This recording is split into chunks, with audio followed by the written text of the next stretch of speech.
Radio Sucesos 101.7 FM presenta su noticiero Sucesos con Milton Pérez y Verónica Larrea. Un periodismo libre para una democracia plena.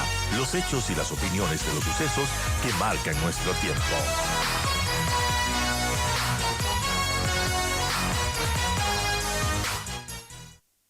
Santiago Basabe está con nosotros, analista político, catedrático, para hablar justamente de esto. Estábamos haciendo un poco de cuenta, Santiago, de que da la sensación, y según informaciones y las cuentas que hacen las partes, tanto los opositores como los oficialistas, en este momento, si es que la votación fuera hoy por la destitución del presidente, no se lograría los 92 para sacar al presidente Guillermo Lasso. Buen día. Hola Milton, buenos días con la audiencia. Sí, parecería ser que no hay los votos, que quizás están los votos de UNES, efectivamente, quizás monolíticamente unidos. Es difícil que vaya a haber indisciplina en esa agrupación. Algunos independientes que han plegado más bien a UNES, por ahí quizás una parte del Partido Social Cristiano, siempre y cuando no se les ofrezca la presidencia de la Asamblea, lo cual puede cambiar drásticamente su posición. Una parte de Pachacutic y alguna de las tres partes de la izquierda democrática, ¿no? Porque esa es una agrupación con dos o tres sectores. Entonces creo que al día de hoy es muy difícil conseguir los votos y si es que esto sucede así, efectivamente no es tanto por la labor del gobierno como tal, sino por la incapacidad de los Eso, asambleístas y de sus bancadas. Eso era lo que justamente iba a preguntar a Santiago. Esto se debe a una operación política inteligentísima del gobierno para lograr desbaratar una mayoría, eh, y siempre me referiré de una manera lícita, ¿no? O a que en el juicio, en el transcurrir del juicio, no se está probando lo que se ofreció probar. Bueno, hay de las dos cosas. Yo creo que el ministro Cucalón ha hecho un buen trabajo en el plano político. Yo creo que eso no se puede desconocer. Pero también hay la otra parte, ¿no? El tema que planteamos. Basta escuchar las intervenciones de los interpelantes para dar cuenta de la poca capacidad que tienen para llevar adelante el proceso. Y no es solo una cuestión de los interpelantes como asambleístas individualmente concebidos, sino que es una cuestión de las bancadas. Y esto, al final, más allá del juicio, da cuenta de la pobreza que tenemos en la Asamblea Nacional como representación política. Santiago, buenos días. Y analicemos escenarios y en un escenario hipotético de que el presidente Lasso salga bien librado de este juicio político, no se obtengan los votos, ¿qué tendría que hacer después? Porque él podría salir debilitado de toda esta situación. O Hola, Vero, fortalecido. buenos días. Yo creo que si el presidente logra sortear estas cosas, tampoco el gobierno debería pensar que es un triunfo político, de ninguna manera, ni que eso representa la aceptación popular al gobierno, de ninguna manera. Yo creo que el gobierno tiene que dar un cambio inminente, independientemente de que salga victorioso, por decirlo de alguna manera, entre comillas. Me parece que hacer un gobierno amplio, un gobierno de coaliciones de diferentes sectores es una buena idea. La designación del general Paco Moncayo me parece que es una excelente señal de cambio del gobierno nacional. Ojalá vengan cambios en otros ministerios. El Ministerio del Interior ya no me parece que es ya insostenible la presencia del coronel Zapata ahí, no ha dado muestras de tener la capacidad de gestión en ese ministerio. Entonces, quizás convocar a diferentes sectores sociales, diferentes sectores políticos, hacer un gobierno, insisto, de consenso amplio, le puede permitir sortear este tercer año que todavía le queda de batallar frente a una oposición que cada vez es más reaccionaria y difícil de llegar a acuerdos.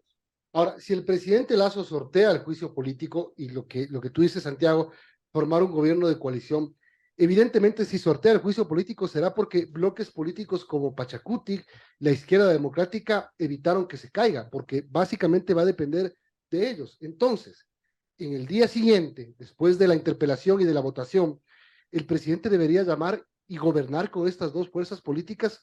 Y no solamente hablo porque si es que dicen como está la situación de votos ahora, hasta podrían tener un acuerdo legislativo porque el 14 de mayo hay elecciones en la Asamblea. Es que eso es lo que debería hacerse, Milton.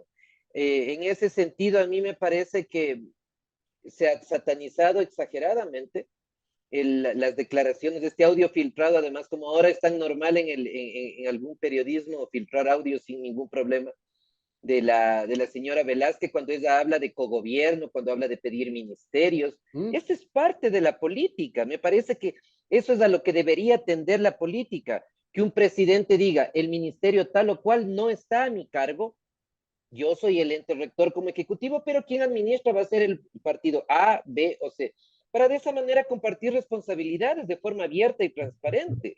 Entonces, claro, Pachacuti, la izquierda democrática y otros sectores sociales y políticos deberían ser convocados y sobre todo en el caso que se llegue a acuerdos, que sean acuerdos transparentes en los cuales se comparta abiertamente el poder y se posibilite que el gobierno pueda salir adelante en este, al menos este tercer año que va a ser crítico también.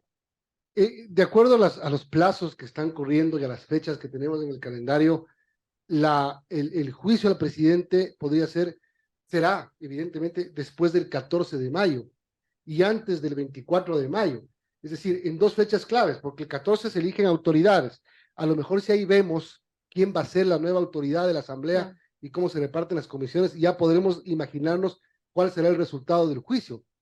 Y claro, si el presidente de la República sale avante, tiene que ir el 24 a rendir su informe a la nación.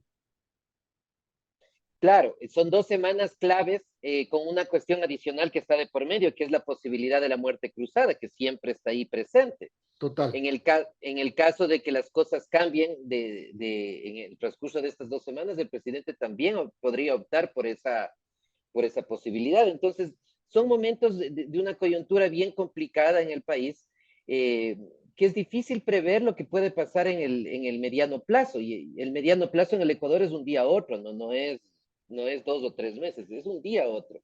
Entonces, de lo que se ve hasta ahora, el juicio pierde espacio.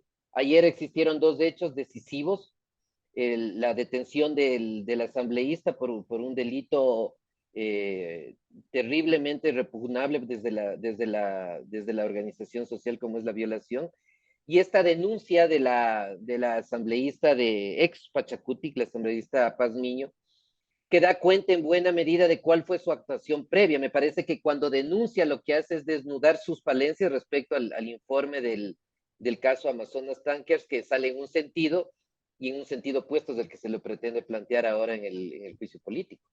Desde que se inició el juicio político al presidente Lazo es la primera vez que se analiza un escenario con la posibilidad de que el presidente Lazo no sea cesado, no sea destituido, pero como tú acabas de mencionar, existen otras posibilidades. La de la muerte cruzada es una, y también existe y está latente la posibilidad de la destitución del presidente.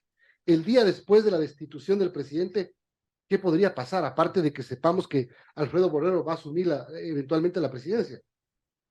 Bueno, yo creo que sería un gobierno parecido al del presidente Palacio. Es decir, un gobierno donde no pase mucho durante 2 años. Un gobierno de médicos, además. Un gobierno de médicos con poca cercanía a la política, con pocos cuadros políticos, evidentemente, y que su objetivo fundamental será terminar el periodo. Yo creo que esa es la mejor salida política, el mejor escenario para el Partido Social Cristiano, por ejemplo, porque gobernarían indirectamente o directamente a través del vicepresidente Borrero, capturarían los espacios de poder que siempre les sirvieron, como la justicia fundamentalmente, la Fiscalía General del Estado. Pero más allá de eso, creo que va a ser complicado que se pueda llegar a ese escenario, porque aún en el caso que las cosas cambien y que los votos existan para destituir al presidente, hasta el momento mismo de la votación, el presidente podría recurrir a la muerte cruzada y terminar con el periodo de la Asamblea. Claro, ahora, se puede decir, Santiago, que lo que le conviene al Partido Social Cristiano es que Lazo sea destituido y Borrero asuma, y lo que le conviene a UNES es la muerte cruzada. Ganan 2 años. Rafael Correa gana 2 años. Exactamente, claro, a UNES le conviene la muerte cruzada. De hecho, hizo una declaración pública en el sentido de que esa es la mejor salida, ¿no? Como echando atrás respecto al juicio político, a los socialcristianos les conviene Borrero, y a la izquierda democrática y a Pachacutic les conviene que se quede el presidente Lazo, porque la otra opción es la muerte cruzada, y ahí eso implica un recorte de periodo legislativo que difícilmente va a poder repetirse en buena parte de los asambleístas, tanto de la ID como de Pachacutic. Entonces, al existir intereses cruzados, eso termina favoreciendo también la estrategia del gobierno de cara a la consecución o no de los votos para la destitución del presidente. Son las 8:54, estamos conversando con Santiago Basabe. Ahora, Santiago, mientras todo esto pasa, ¿dónde queda, por ejemplo, no solo Pachacuti, sino la CONAI y los movimientos indígenas y sociales y ese descontento y también la amenaza latente de salir a las calles? Bueno, está presente la amenaza de las calles, siempre va a estar presente la protesta en las calles, ha sido uno de los principales puntos de la disputa política desde Pachacuti. Me da la impresión que han tenido una buena lectura respecto a lo que sucedió el año pasado, y digo una buena lectura en el sentido de que no fue bien visto por buena parte de la población y eso les ha llevado a tener una mayor distancia respecto a la movilización en las calles, pero eso tampoco descarta que en el corto o mediano plazo eso pueda darse, ¿no? Ahí hay siempre una herramienta, insisto, de presión política desde Pachacuti y a esa y desde Tlaconaya fundamentalmente, y a eso se puede recurrir en cualquier momento.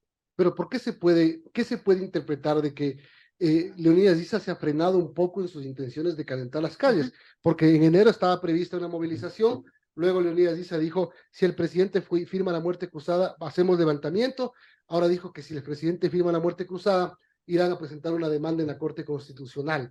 Es como que él sabe que a lo mejor no tiene las condiciones de apoyo para una movilización masiva y que se haga sentir. Yo creo que esa es una posible lectura, efectivamente, que ellos han dimensionado que no hay el apoyo ciudadano suficiente, que hay muchos sectores de la sociedad que rechazan ese tipo de medidas y que además de por medio está un juego político con la Asamblea Nacional respecto a la bancada de Pachacuti, evidentemente. Pero a mí también me parece que, y afortunadamente para el país, que el señor Isa ha dimensionado que el tipo de demanda ciudadana en las calles que él plantea, no digo que la protesta ciudadana esté mal, sino el tipo de protesta que él plantea no es bien vista por un sector importante de la población, y eso me parece que le ha hecho cambiar su discurso efectivamente en las últimas semanas.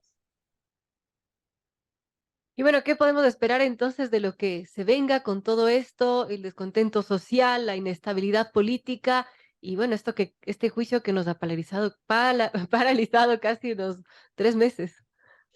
Yo no creo que vaya a cambiar mucho porque no es un problema de esta asamblea, ni de este presidente, ni de estos asambleístas, es un problema estructural del país. Y eso no se cambia por un proceso eleccionario, se cambia en alguna medida, no del todo, por una reforma integral al sistema de partidos y al sistema político. Y eso tiene que ver con un cambio en el código, en la ley electoral del país, que es el código de la democracia. Mientras de eso no varíe, el tipo de comportamientos de legisladores y de capacidades legislativas van a ser exactamente igual, o incluso peor.